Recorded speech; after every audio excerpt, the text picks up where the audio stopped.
روز باش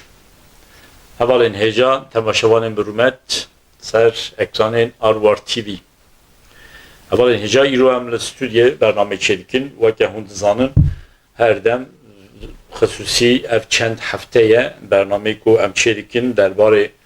روجاوا دا از میوانا دیگرم سر بریا اینترنته لبره ایرو میوانا که من عزیز که دکتر هنر که دکتر هنر بخیراتی سپاس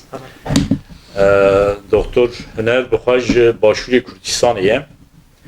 لبره آلمانیا اسندجی و تکیلی خواجی به باشور را تنگین روشا باشوری کردستان باش دزانه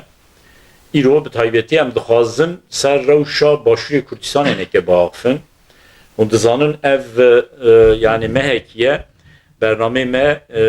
و شان ما به تایبتی گرانی هم کارم بیشن همیجی درباره روجاوا دا بود پیوست بوجی یعنی هیچی پیوست درباره روجاوا دا هم باقفن لیبلی یعنی beş Kürdistan'ı yedici, parçayın Kürdistan'ı yedici gringin u disa mijarik u embağfın çı derbare başuri Kürdistan'ı da ve çeji derbare Bakuri Kürdistan'ı da ve kemzede ve tekiliye xwa alakayı xwa be Rojava raji hebin. Yani vedemi tütüşteke nava Kurda da be Rojava nayını xaşkirin beguman. لب تایبتی ایرو هم دخوازن روشا لباشور کردستانی هم باقفن هن ناکوکی هنه بحثاوان ناکوکی ها جمعی بکن و هر وها رولا کو باشور کردستانی وان روژا دربار روژاوا دا لیس جی پر گرینگه دوی اموجی بینن بیراخوه و هر وها امه بحثا وانجی بکن که هنر دستپیکی yani taybeti az xwazim işte ve bizanibim naha tu zanî li başûrê Kurdistanê hilbijartin çêbû endamê parlamentoyê hatin hilbijartin lêbelê yani parlamento hê qasê ku em dişopînin parlamento hê tov nebiye yani çima parlamentoya herêma başûrê Kurdistanê tov nabe yani sebep çiye ki astengiya çelike hesabı ki çiye mesela rola Partiya Demokratik Kurdistan çiye rola Yekitiyan İçtimai Kurdistan çiye rola embejin hareketin ve embejin Goran çiye zahmetkeşan çiye partiye din çine yani ki astengiye çelike daku parlamento herima Kurdistan'ı ve ke parlamentoya ke ve demi tovnebe u karnek زۆر سپاس سەغەل ئەحمەد سپاس بۆ من میوانداریە سپاس خوش ji Fransayê بله بۆ من خۆشحالیە و باژێرێکی جوانە و سپاس بۆ Strasbourg tu zanî paytextê duyem yê Avrupayê ئەرێ ستراسبورگەرێ ڕاست بێژ سپاس دووبارە هەڤال ئەحمەد سەربارە ینی بابەتە باشووری کوردستانی ڕەوشە باشووری کوردستانی وەکی ڕەوشە سیاسی چ وەکی ڕەوشە کۆمەڵایەتی وەکی ڕەوشە کلتوری دناو پارچەی دیکە جیاواز تایبەتمەندی خۆت هەن بله ji ber hendê wextê tu basî Kurdistanê dikê bi şêwekê giştî rewşa başûrê Kurdistanê taybetmendiyê yê geostratejîk ciyawaz hene ji ber ev ê berî yanî piştî sala 92 di parleman û hikûmet ji başûrê Kurdistanê dihête drûstkirdin hilbijardin dihête encamdan ji ber hendê taybetmendiyê başûrê Kurdistanê wekî statûyekî serbixwe ciyawazî wî hene di nav parçeyê dikê Kurdistanê yani anan rewşa başûrê Kurdistanê roj bi roj ciyawaz dibî ji aliyê diplomasî ji aliyê kiltûrî ji aliyê siyasî ji aliyê aborî pêşketin hene lê paşekşe hene di nav waqeya başûrê Kurdistanê Rûsyaya ya tiştê here muhîm di nav başûrê Kurdistanê da berî 20 salî da piştî rûxandina sîstema siyasiya ya rejima Ba's de Iraqê da piştî sala 2003 rewşa başûrê Kurdistanê pêngavekî gewlettir piştî sala 2005 yanî pêngavekî baştir başûrê Kurdistanê çok pêştir yani dikarim bêjim 20 salê berî piştî sala 2005 de lê çend fakter hene başûrê Kurdistanê ser jeopolitika Kurdistanê ya başûrê Kurdistanê ser geşet dike berdewam yekek ji fakterê esasî başûrê Kurdistanê تێکەلی دەناو کۆمەلگان نێونەتەوەیی ڕەوشە دیموکراسیە ڕەوشە دامەزراویەت سازیەت باشووری کوردستانەیە ئەو سازیەت دیموکراسی ئەو سازیەت کە سازیەت نیشتیمانین دەناو باشووری کوردستاندا لێ مخابن ڕەوشە دیموکراسی دەناو باشووری کوردستانێدا gelek aliya paşkeftin çêbûye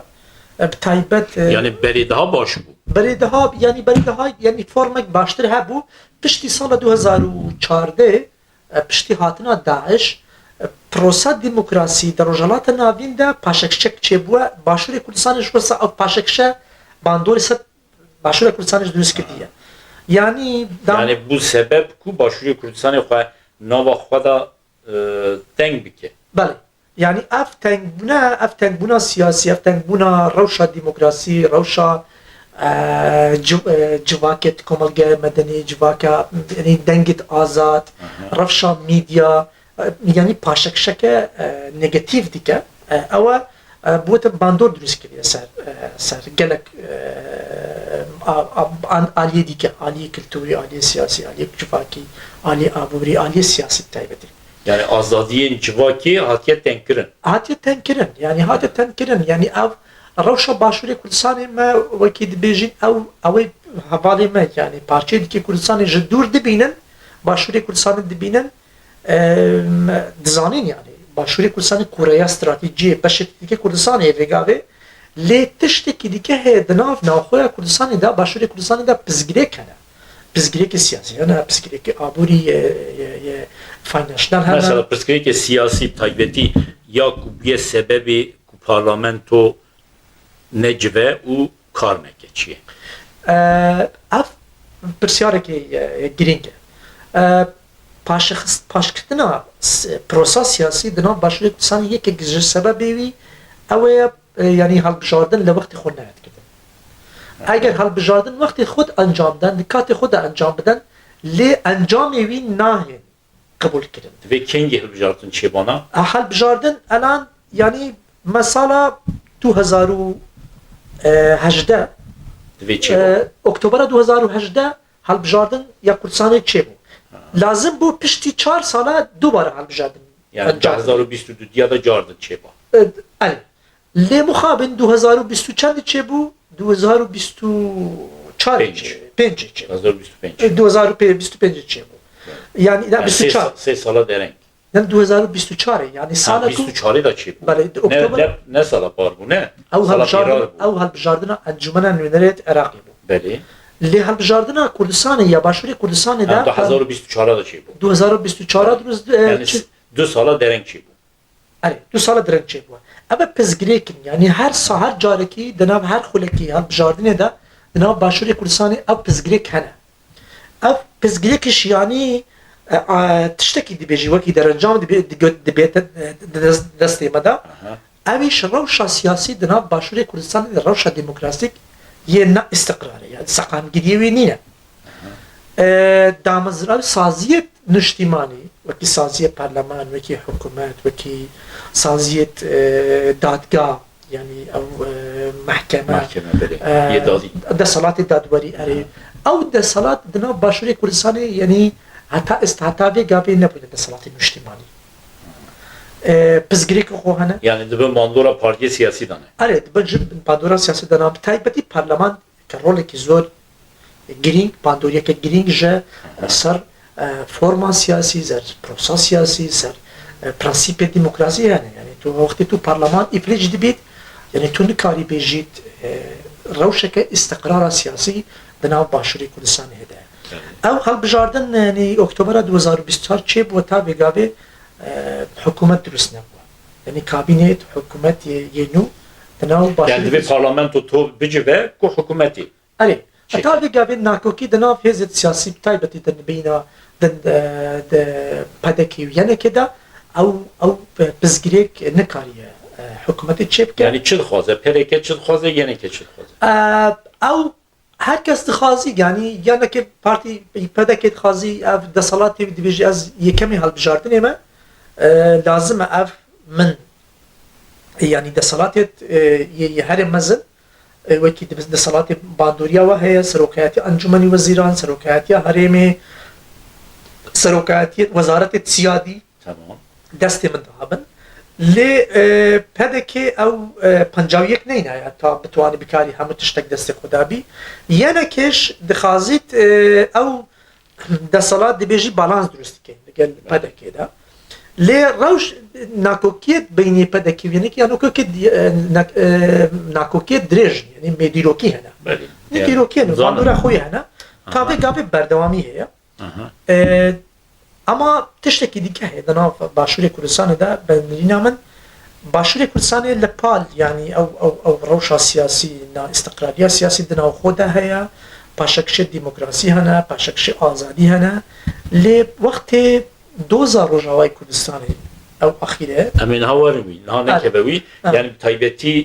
نها حکومەت چێ نەبووە نها حکومەت چێ نەبوو یعنی حکومەتێکی کاربەڕێکەرە یعنی وەکی دەبێژیت دێنیە ئەرێ دێنیە کار بڕێوە ئەرێ ئەما دناو باشووری کوردستاندا تا vêgavê di nav başûrê Kurdistanê du îdareyî heye yani îdara zona zerd ya zona sebz yani ta êsta ta vêgavê me yani îdareya ya dibin bandora partiyê da û ya dibin bandora yekîtiyê da ew ji aliyê leşkerî ji aliyê hêzê asayîş ji aliyê gelek wezareta ta vêgavê têkelî nebûte yek hikûmet nebûte yek sazî ئەرێ پارچەبوون دەدا هەیە لازمە ینی ئەف پێنگا بێتە جێبەجێکردن لە بەری مەسەلەن تا ئێستا تامت و vêgavê ئاخافتن دکەن ji Fransayê hêza hêzê pêşmergê Kurdistanê nebûte yek hêz nebûte hêzekî niştimanî yani hêzet hizbî hene di nav hêzê hizbî da hêzet malbatîş de hene yani niha li ser axa Başûrê Kurdistanê hêzên asayîşê tema asayîşa hundir em bêjin li herêma dibin bandora partiyê da bi partiyê ve girêdaye yê dibin herêma yekîtiyê da bi yekîtiyê ve girêdaye lêbelê peşmerge ne yek peşmergekî ye ne artêşekî peşmerge ye em peşmergê partiyê cuda ne yê yekîtiyê cuda ne erê peşmerge heta ne bitene yeketî yani ne bitene yenekê û pedekê peşmerge hêzet ket siyasî hene peşmergê xwe cuda ne yani hêzet sosyalîsta demokratiya Kurdistanê heme yani eviş pêşmergê xwe hene eviş hêzê xwe heye pekî li gorî destûra Îraqa federal peşmerge weke parçeyeke artêşa Îraqê nînin di nav destûra Iraqê da pêşmerge wekî pasewana sinûr wekî hêzekî niştimanî dihêt naskirin ama di buwara praktîk da ji Başûrê Kurdistanê yani ew dabeşbûn di nav ew hêzê siyasî heye ta vêgavê me axaftin dikem digel cenabê te yani ev tiştek nîne ji Başûrê Kurdistanê yani heta bandoriye hêzê nêvneteweyî taybetî Emerîkî yani gelek pêşniyar hatine kirin bo encamdana têkelî duzbûna hêzekî niştimanî lê mixabin ta vêgavê nehate encam yani Amerîka jî dixwaze Kurdên Başûr bîne gel hev yekîtiyeke çê bike lêbelê Kurd nayên gel hev ne hêzê siyasî ne yani Kurd me li yani hêzên siyasî dema hatin gel hev gel zaten dengê xwe nake gel zatî xwe dengê azanî di nav Başûrê Kurdistanê me yani encamek derket xelkê me Kurd ya Başûrê Kurdistanê wekî hevyekbûn wekî yekgirtin wekî yekêtiyek her katêk yani ev rewşa Rojava Kurdistan derxist ji Başûrê Kurdistanê xelek yek e xelek yekdeng e ji aliyê niştimanî ji aliyê pizgirêkê tên ser beşê Kurdistanê ev bandorî ser Kurdistanê çê dibin lê mixabin di nav Başûrê Kurdistanê de milmilanêt siyasî ev pêşbirkêt siyasî ta vêgavê berdewamî hene û bandorîş çêkirîne bandorîş çê dike ji dahatûş her çê dike ji rabirdû nakokêt siyasî di nav Başûrê Kurdistanê yê hêzê siyasî sebeb bûne ji bo درست نکردن سازیت مجتمعی سازیت نتویی جباشوری کردستانی ناامید بونا انسانی کرد جباشوری کردستانی گلک جعالی سیاسی گلک عالیت روحی و نتویی لی او جاره یعنی فرصته که یعنی درفته که دیروکی درست بو خلق ما جهمو آلیت جهمو پارچه کردستانه تایبتی باشوری کردستانه برابر بر رجوای کردستانه لی الان روشا باشوری کردستانه روشک آرام نیه روشک سقامگیر نیه دالی سیاسی ده جعالی سیاسی ده جعالی آبوری ده جعایش ده جبرچی پشتی هاتن اف گورینا رژیم سیاسی ده سوریه ده روشا باشوری کردستانه قناغی که دیگه ده مترسی هنه او ناوچت یعنی سنه مترسی چه بو لباشوری کردستان جبر سوریه مترسی چه واجب بینه مثلا روشا ما بزگری که ما دناو عراقی ده بزگری که سنور دیگه ناوچه سنی دانا یعنی بدرجایی 1500 کیلومتر باشوری کردستان ناوچه سنوری دیگه ناوچه سننشین دهنه یعنی در روجاوا دکه سینور عربین سنی آره لالی yani سوریه برای من 20 kilometre takriben ben 20 نزدیک 30 kilometre sınırı Rojava'yı Kürdistan'ı başarı Kürdistan'ı. سوریه Yedi sınırı dikeme de dinav Irak'da sınırı başarı Kürdistan'ı ve navçet diğer Irak'da diğer hükümet Irak'da af sünnet nişin. Yani bandoriya او navçet na istikrariye او navçeye sünnet راستوخو کرد که سر باشوری کردستان جبر هنده یعنی الان پشتی او جموجولت داعش پشتی او آزاد کردن زندانی داعش دی سوریا و با روجاوای کردستان ده روشا باشوری کردستان دیچیت پنگاوکی دیگه یعنی مترسی سر باشوری کردستان مترسی زیاده تر بیه یا دوی روشا کریزا آبوری دناف باشوری کردستان ده هیا کریزا با آبوری ده 12 سالی بوری ده 2014 تا 2026 دا کریز آبوری هنه کریز دارایی هنه اف کریز آبوری و کریز دارایی باندوریه که مزن شد رو باشوری کردستان دروست کردیه لی الان کریز زیادتر بوه یعنی اف باندوری زیادتر بوه جبر روش آبوری یا عراقش روش آبوری ناوچش که بیجید یعنی خود زان یعنی قناغ که دیگه جبر هم ده هرما کردستانه دناف وکی دبیجین یعنی نزدیکن بو پزگیری که مزن چه بند جباشوری کردستانه امیدواریم که او پزگیری چه بین چاره سر کردن تایبتی دناف کابینایا یا حکومتا یا نوی عراقی دا او کابینا اتفاق بشه کردن حتی ویگاوی چه نبونی پزگیری که آبوری پزگیری که دارایی دناف بین بغداد و بین حولیری هیا یک پرتشت هنه کارن با آخفن لیبری دمام نینه وقصا نها توزانی لعراقیشی بار هلبجارتن چه بو لیبری حکمت عراقی چه نبیه او پرزیده ما علاقه در ناکده یا ما علاقه در دیگه او اکو سروکمار عراقی توزانی دوی کرد به و لگوری که کردا لحف کریه رکتن نابرا کردا دا چه بیه دوی سروکمار عراقیشی یکیتیه به یکیتان شمال کردستانه ورو yani gotine ki heye agahiye ki heye ku Partiya Demokratik Kurdistan jî namzet nişan kiriye dixwaze Fuat Hüseyin bibe serokkomarê Iraqê û yekîtî jî namzetê xwe diyar kiriye yani tu çawa dibînî gelo Partiya Demokratik Kurdistan dixwaze serokkomarê Iraqê jî ji partiyê be راستی بابت سرکوماری در عراق دا عرفك سیاسی در عراق چه بو پشتی سال 2005 سرکومار بو کرد بید یعنی وکی دی بیجی مافی کرده اف پینگاوه که مزن بود ناف دولتا یا نوع عراق دا پشتی روخانه صدام حسین دا او عرفت سیاسی او دناف پدکی ویانه که دا بشکاری هم هرما کردستانه کاک مسعود سروکی هریمه بو مام جلال بغداد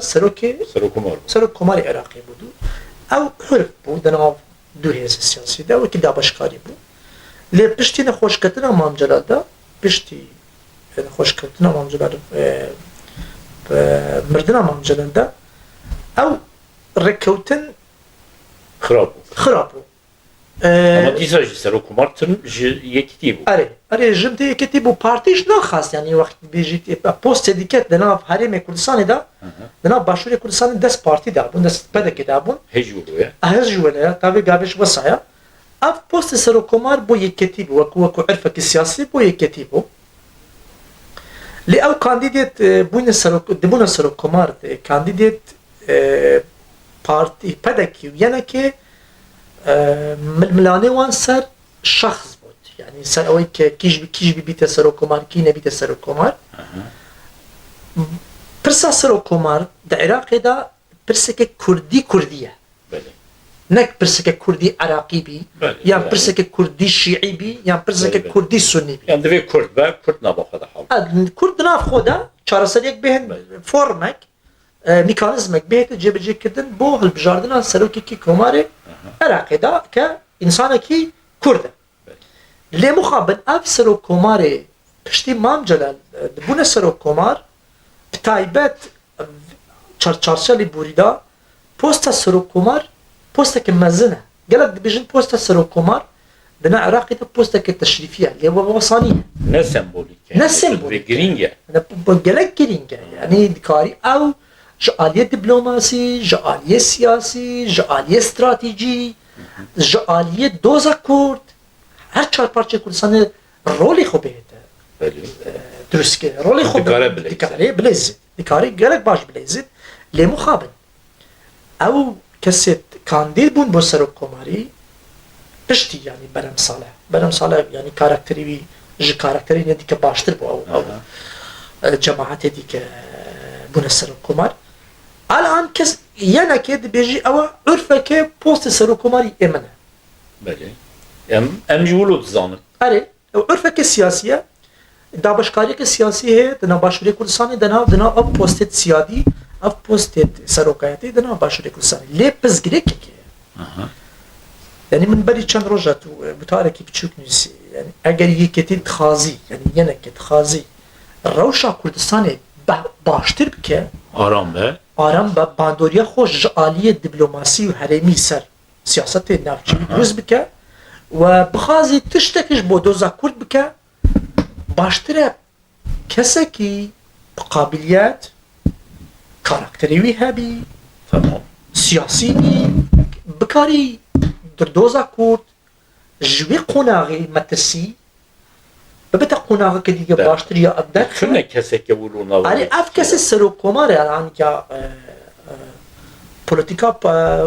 یعنی که کسی که کاندید کردیه باوردی که از من انترنتی ناوی وی گران همون من انترنت Nizar Amedî. من ناوی وی ندید Yani kesekê ku nayê naskirin. Kesekê Yani nayê naskirin. tu dibê jî sebeb ew şexse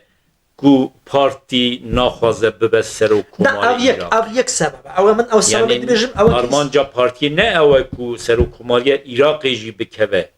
destê wî. پارتی دخوازی یعنی تو حزب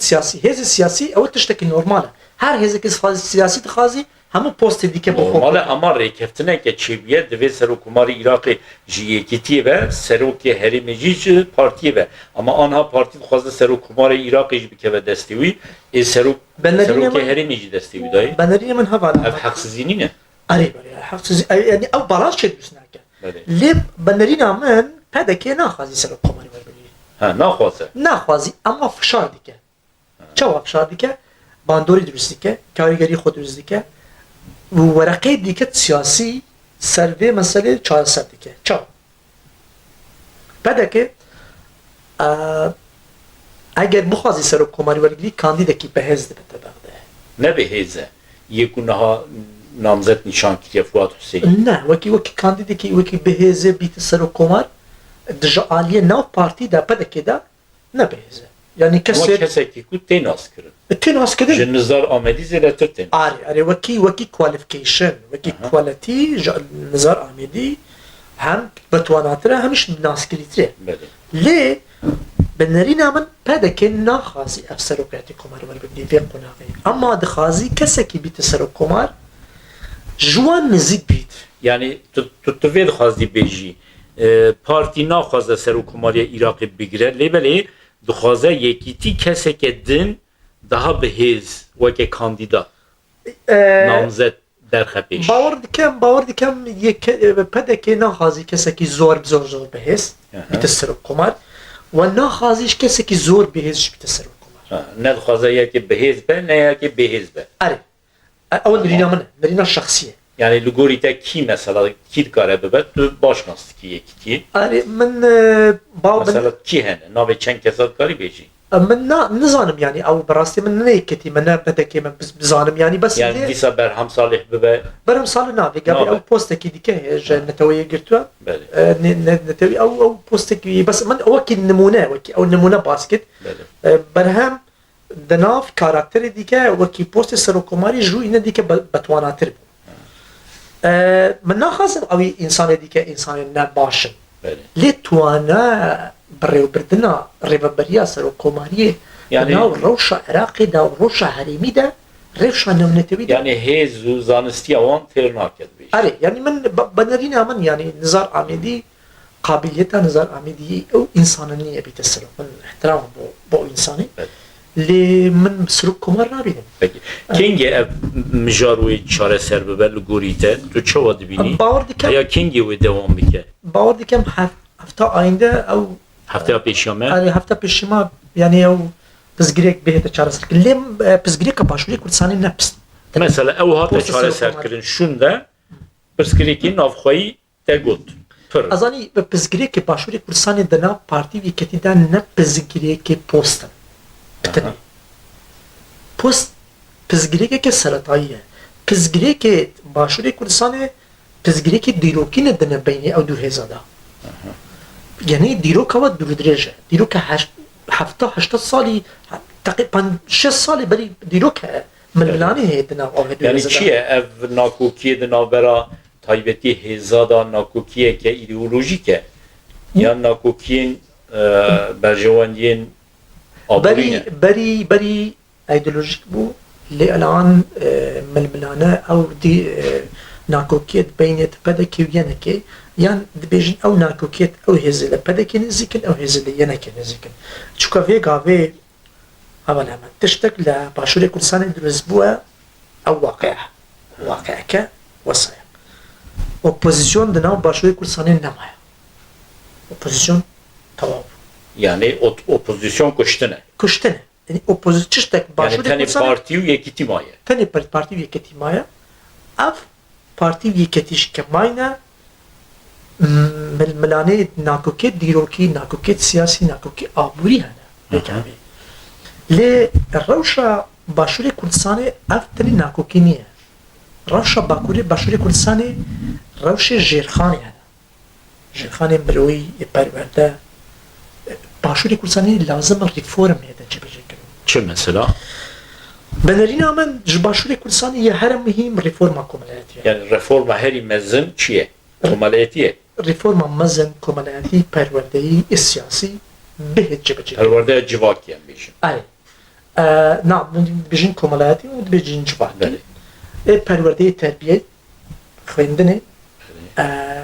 او ريفورم لباشوري كردستان لازم بين جبجي كده بين انجام داد چونکه روش باشوری کردستان روش بروش برو قناعه کتیچ خراب دبید هاوسوزیه که هاوسوزیه که نشتیمانی با 2000 جوای کردستانی ما او باشوری انسان باشور و عالیه یعنی انسان مروف دوست نشتیمان پرور او پرفکت ما او بابش نه بشه که دیگه دنا باشوری کردستانی دا انسان کرد لازمه وگاوی ریفورم بهده چه بچه که بنام جواکا باشوری کردستان ریفورما سیاسی ریفورما کم یا جواکی ریفورما کلتوری يعني پر آلیا دا رفورم لپر آلیا ما ریفور لازمه جبر هنده روش باشوری کردستان روشه که جوازه یا مهم ها بالامد او روش باشوری کردستان باندوری سر همو باشه دیگه کردستان دیگه بگو ما چونکه باشوری کردستان من وقت گوت برای خو یعنی کوریا استراتیجیوی هیا جعالیه دوی باشوری کردستانی الان ناونده که سیاسی یا دیپلماسی ناونده که نتویی بو هر سه پارچه دیگه چهار پارچه کردستانی حتی با دیاسپورا یعنی دیاسپورا است بشه که دیگه کردستانیه یعنی ما با دیاسپورا دا همو پارچه کردستان ویره کم بینه پارچه کدی که کردستان جبر هنده او روشا باشوری کردستان ستاتویا باشوری کردستان ارکیوی قرسترن ارکیوی زحمتترن وکی برینینه ارکی سیاسی ارکی دیپلوماسی ارکی استراتیجی جبر هنده او ناکوکیت لباشوری کردستان هنه ناکوکیت کاری پاندوریا خود درست کردی سر او ارکیت مد بیجی لازم او ناکوکیت سیاسی باشوری کردستان بهن چاره سر کرد چاره سر کردن او ناکوکیت باشوری کردستان در فده که مزنتر بو کرد بو هر بو همو کرداشت بو همو کردشت که یا جبر هنده ناوند کردستان لازم استقرار بی یعنی سقامگیری خو یا سیاسی یا امنی حتی ارتشی همو لاجو آلیا هبید او در فد ببیتا بردکی گرینگتر بو بشری که کردستانی یعنی اصاب جناب دزانی یعنی او روشا ترکیه دهتا گورین چند سالی دادو بله یعنی نگاتیف یعنی پوزیتیف جهر آلیه کی کرد لذا خود بینن یعنی جروجلات کردستانی الان روشا کماریا اسلامی ایرانی روشا کی پر خرابه لی گوارتن رویجی چه بله آره اما برنامه کردی اپوزیسیون کرد جروجلات کردستانی یعنی اپوزیسیون کی نارخراوه یعنی پارچه پارچهیه یعنی انتی ناسیونالیزم که مزن ده ایرانی هاتی انجام داد یعنی او گروپت شاه یعنی ناسیونالیست فارس ناسیونالیست فارس پسگیری که مزن یا پسگیری که هر مزن بربستی هر مزن جبوم کرده و او مترسیج بو باشوری کردستانی چه که؟ سنوره ما سنوره باشوری کردستانی دگل روجلات کردستانی نزدیک 600 کیلومتر 100 کیلومتر دو پارچه دوره کردستانی لرو کلتوری باکوری و روجلاتی جعالی زمان جعالی کلتوری جعالی کمالایتی جعالی فرهنگی هم نزدیکن کاریگری باندوریا خود درست دکه جبر او باندوریه او ناسیونالیست فارس او ناسیونالیست نیو فاشیست درست بوه یعنی بندرین آمن بزگیری که مزن درست دبن لازم ما او کوریا استراتیجیا باشوری کردستانه در فتق بی بو روشا روجلات کردستانه او مترسی بهن چاره سر کرد بلی او درست ببن او مترسی که کنر تو زانی دما پرسکریک لروجاوا چه بو روجاوای کردستان و او شهر کو بتایبتی لحلبه لهمبر شیخ مقصود اشرفی مشیا دنابا پارچه این کردستان دا یه هری زیده رابو دنگ درخست باشوری کردستانی بود بله یعنی باشوری کردستانی تو زانی نفوس خواه لگوری باکوری کردستانی جسیا یکه حتی بلکه چارا جی یک چاره اما دنگی که باشوری کردستانی درکت باکوری کردستانی زیده تر بود روشا روجلات دیاره پر زیده روجلات دنگ در نکت جبرگو تبلیغ هویل ایرانی هیا لدیاسپورا جی دنگ در کت دی بلی باشوری کردستان دنگ در کت زیده تر مورال دا چه گلی روجاوا و هر وها مورال دا همو کردان یعنی براستی اف 3 هفته این بوری و مهکیه یعنی قلب همو کردان لباشوری کردستانی دا بیجه یعنی بالا همو کرده کشیا سر باشوری کردستانی یعنی به تایبتی مثلا مدیا باشوری کردستانی به تایبتی تلویزیونی وکه رودا وکه قنال 8 وکه 24 وکه آوا هر وکی دن رولا که پر گرینگ لیستن و هر وها پارتین سیاسی جو رولا خواله لیستن یعنی چه جعالی یکیتیه به چه جعالی پارتیه به yani hezin siyasi role keleysin. Yani rewşeke pir xweş derket. Moral da hemû Kurdan dikarin bêjin. Pişre ev rêkeftina ku li Şamê çêbû jî em dizanin rola Başûrê Kurdistanê bi taybetî rola Kek Mesûd Barzanî jî têda girîng bû. Rola bêguman hemû Kurda têda hebû lê belê rola Başûrê Kurdistan zêde derket bêj. Yani me dît ku li Başûrê Kurdistanê رهکن نتویی رهکن نشتمانی خورد هیا یعنی لگوری تا ev ji bo dema pêş ne weke hêviyekî ye. Yani li gorî te ev tenê demiye li rojava te lazekî berê got yani li gelê başûr di nava xwe de yek ya zêde pirsgirêk tune pirsgirêk di ji partiyên siyasî tê û ev rihê neteweyî rihê niştimanî ku li başûrê Kurdistanê me dît nikare wan nakokiyên siyasî jî bide çareserkirin. وهذا لحمد زاني روشة باشوري كردستاني دا أو يعني أو باندوري تايبتي سر روشة رجالات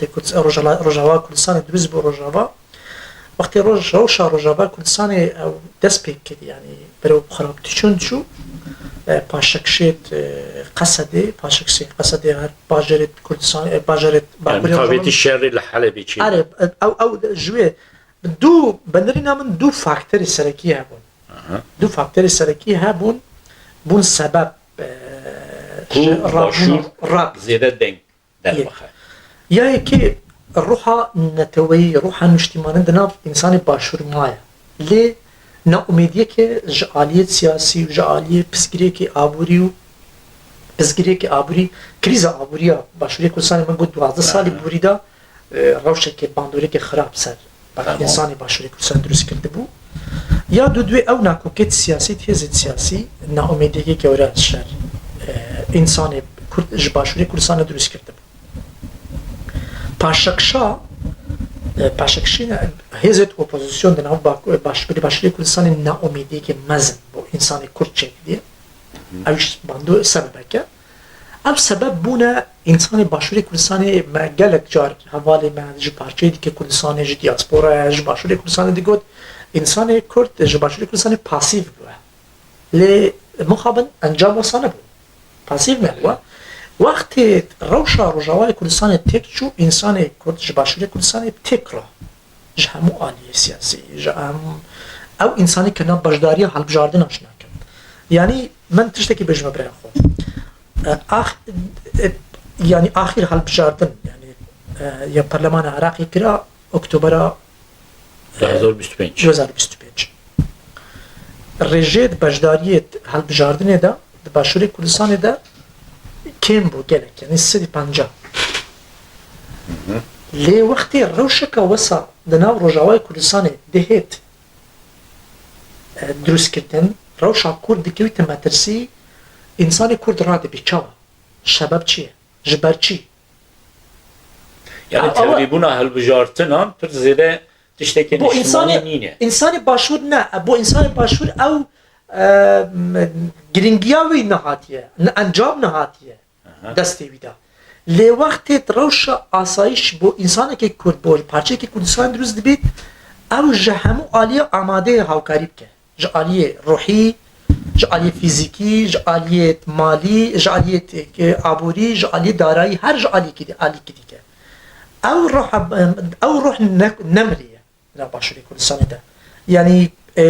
کسایتیت باشوری کردستان کاریگری خوش هیا سر روشا کردستان سر خلقی خمای باشوری کردستانی اما یا گرینگ اوه باشوری روجاوا کردستانی با چی خلق با باشور را با روجاوا کردستانی من بنریا من دو سبب سرکی بود یک سبب او داعشت یعنی مترسیا داعشه آره داعشت دمشق یعنی دسالات واهیا که دسالات که دستی وادا انسانی باشور اون فهم دیگه يعني إنسان ما تجربة من دجال داعش هي تجربة من دجال فاشيست بونا يا عروبة يا إسلامي راديكال ما هي أو تجربة هي جبر هندي وشيارية كالسياسي وشيارية كنتوي جواكي دنا باشوري كرساني يعني بوناوي هي يا يكي يا دوي الروح نتوي دنا إنسان كرد نمريه أما نا أميد باسيب لی وقتی دبینی بشه که دیگه کردستانه دست تیروریستا دهته کشتن کچکو خوش کت ما دهن سکایتی بوان دکریه دکشن او بروح انسان دناب باشوری کردستانه ده دوباره زنده دبید دناب نک باشوری کردستانه یعنی او رحی که جبور روجاوا رابو او رح نکاره ev nakokî ku li başûrê Kurdistanê hene bide çareser kirin. Yani civak bixwaze dikare bide çareser kirin. Hava Ahmet ba ew pirsyareke zor muhîm giring e. Ji ber çi giring e? Başûrê Kurdistanê piştî sala 2009 opozisyon li Başûrê Kurdistanê dirûst bû, civaka goran dirûst bû. İnsanê Kurd ji Başûrê Kurdistanê hewla xwe de lê ser neket. Yani dikarim bêjme biraya xwe 15 salî borî da 16 sal 17 salî borî da İnsanê Kurd hemû hewlê xwe da bo reforma siyasî ji Başûrê Kurdistanê. Ama serkewtû nebû. Yani kî asten kir? Partiye û yekîtî asten. Partî û yekîtî ji aliyekê şikesta opozisyonê ji aliyekê dike. Yani opozisyon jî nava xwe de yek nebû. Opozisyonê ji bernamî wî paradayîmê opozisyon ne paradayîmekî cuda bû. Yani paradayîmekî kopîkira bû. Ew nikarî opozisyonîş nikar toanayî wî nebû civaka Kurdî ji Başûrê Kurdistanê bih de gorîn ji hemû aliyan. Yani ew du sebeb hebûne lê wextê insanê Kurd ev pasîvbûna siyasîya navxwî heye lê pasîvbûna siyasîya roha netewî nemiriye. Ew cuda ye. Yani min got yani ev opozisyon nikarî ev proje çêbike reformek çêbike sistema siyasî ji Kurdistanê baştir bike reform bike ber qûnaxeke dike yê girîngtir bibe çarenûsê wî baştir bike lê wextê dête ser çarenûsa Kurdistanê parçe dike Kurdistanê insanê Kurd ew roha wî maye ji ber hendê ew cuda ye ew insanê Kurd ji Başûrê Kurdistanê nîvê Kurdistanê babanderîna min axaftinê min bo hawrê xuşketmê Bakur û ê Rojava ye İnsanê Kurd ji Başûrê Kurdistanê bo navxwe Kurdistanê bo yani çaksazî kirdine bo reform kirdina sistema siyasî umêdê wan kêm bû. Yani tu kin û kurtasî wilo dibî. Tu dibê bira Kurdê me yê Rojava, Kurdê me yê Bakur pir zêde hêviya xwe bi Başûr girê nedin. Nabî min binêrîna min wextê hêviyê bi Başûr girê didin wextê ewan radibin.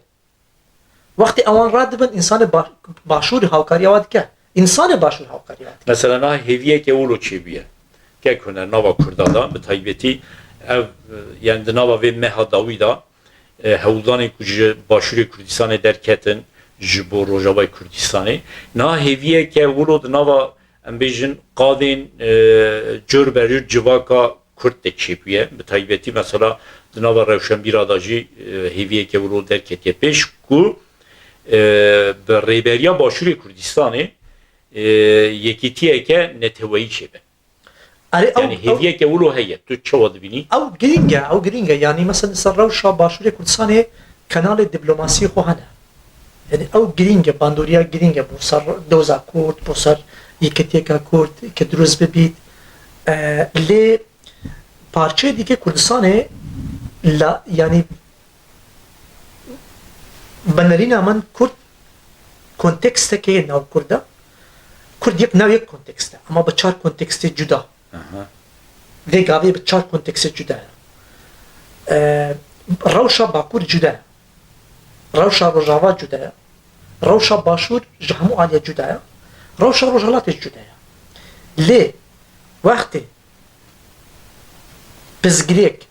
yani ez nabêjim yekîtiyeke fîzîkî di navbera Kurdan da çêbe. Yani Rojhilat, Rojava, Başûr, Bakur sînora rabikin bibin yek. Ew ne mijara vê demê ye. Ama yekîtiyeke neteweyî yani saziyên û rêxistinên Kurdan yê her çar parçeyên Kurdistanê bi rêberiya Başûrê Kurdistanê bi taybetî bi rêberiya mesela Kek Mesûd Barzanî werin gel hev û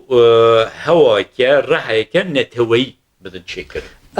Ew muhîm e ew giring e yani lê binêrîna min mesela ez weke Kurdeke Bakur ez dizanim di nava Kurdên Bakur de bi taybetî di nava rewşenbîrên Bakur de hêviyeke mezin wilo derketiye holê. Binêrîna min ew şaşel ew hêvî giring e ama pratik niye? Pratik Ne niye? realist tu dibêjî. Na realist niye? Yani realist niye? Ew umid dikin ha umid dikin Kak Mesut ew rolü bibînît. Ma umidewarin yani Kak Mesut ew rolü bibînît. Yani Lê- hevî dikin. Em hêvî dikin ama wextî dibêjî realitik ziyad realitik niye? Çünkü pizgirêkê Başûrê Kurdistanê de pizgirêkê mezin hene. Ji aliyê siyasî herêmî hem ji aliyê statûya Herêma Kurdistanê metirsî wî xwe hene. Niye wî metirsî nebin? Belê. من گوت یعنی ناوچه سونه 1000 کیلومتر پزگریک هنه تاوی گاوی ملبلانت ناکوکی هنه دناف سیستم سیاسی عراقی و حریم کردستانی نه ناکوکی نه هاتن چاره سر کرد او روشا ایران الان روشا کی مزن یعنی پزگریک که مزنه باندوریا خوش همو بشت کردستانی بتای بتی باشوری کردستانی دیگه Belê. جبر هم دی او رول بینینا او تو دی بیجی کاک مسعود او رول ببینی امید هیویت کن او رول ببینی اما امیده که گورت چه ببی پشتی هندی امید بمرید اف نخوشه Yani Ali. tu divê hevî pir zêde mezin nebe. نبت اما یک تش مهمه یک تش مهمه هیویه که مزن چه بوا اف هاوسوزی او روح انسان کرد جهمو آلیه کردستان دا او قناق که مزنه يعني او هاوسوزيا نتوي هي لازم بيتن هاوسوزيا که هوشیاری سیاسی چه بید يعني اگه هوشیاری سیاسی چه نبید او هاوسوزی کم دی بید دیچید Yani hevîdarım ez hevî dikim ku ev şiyariya nava Kurdan da çêbûye bibe sedemê ku شیاری که سیاسی partiyên siyasî rêxistinên siyasî jî bixwe ve werin ew jî şiyar bibin da ku xwe nêzîkê yekîtiyeke neteweyî bikin. آره اما یک تشتی دیگه شه هوان احمد یعنی او جاره روشا روژاوای کردستان درخست انسان کرد خیل عشیرت مالبات Belê. پارتیت سیاسی پارچیت کردستان Ser wan raya. Ser wan. Wan godar nake. وان گدار ناکا او نفش نوب تایبت دیاسپورا دا اوان گدار ناکا پارچت کد سنورا ناناسی او سنور نناسی یعنی است او گنج مید باشور کردستانه بریتانیا دا خب پشاندان دیکن دجه او سلطنت طلب نی فاشستا ایرانی ها توی گافی های یعنی او گنج می باشور دچن هاوکاری گنج دروجالات دیکن گنج ما نفشت نو او سنور Nas nake. ناس ناکه Belê. جبر هندی او هوشیاری سیاسی Ama partiyên siyasî hê sînor nas dikin. parti siyasi ezani واقعك Mexwe. من واقعك parti siyasi هندك جار يعني انسان ريالتيك بيت يعني است مثلا هزكي وكي بدكي وكي ينكي وكي باككي هز ديكا حتى هز تروجاوي كردستاني او ريال واقعك واقع سياسي او نكاري او سنويت كردستاني حل بگیرید باورنا كم هیچ انسانك سياسي حزوي هبي بو دروس كردنا سنوري او سنويت كردستاني دروس كردنا لي واقعك هي او نكاري او بكا بس اما انسان كرد او نوشت كرد او ينو او باور بوينيه جبر هندي او روحيه دروز بوا او روحيه هاوسوزي مزنه لي لازمه بقيتا بقورد ببيتا روحيتك اجتماعي يا سياسي يا فكري يا هزري قالك مهمه او روحيت بك روحيتك استراتيجيك بيت يعني جروب هزت سياسي دناف دياسبورا دا ما قالك دي بيري باندوريا واهية بلاني واهنة روحية نتوي واهية جنجت بتوانانا